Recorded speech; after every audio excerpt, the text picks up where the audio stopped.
শুভ বিকেল বন্ধুরা, দেখো আমরা জগন্নাথ দর্শন করতে চলে এসেছি।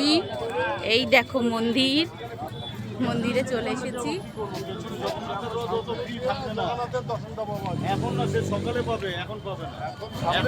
এখন কিছুই পাবি না।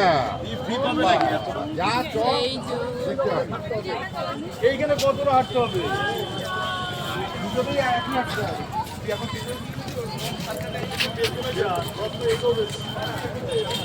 তুমি আমাকে ধরো।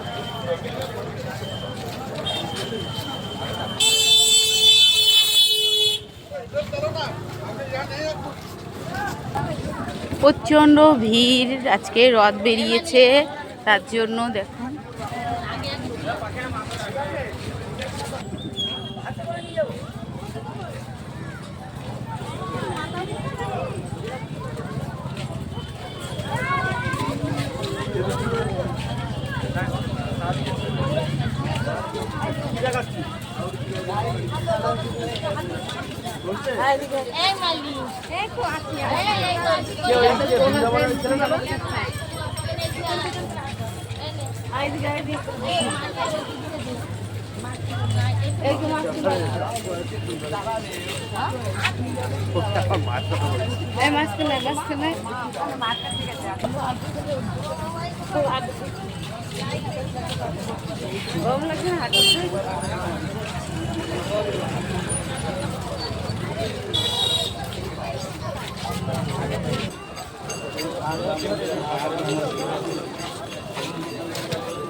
এটা পাক মারে, এখানে রাউন্ড মারে।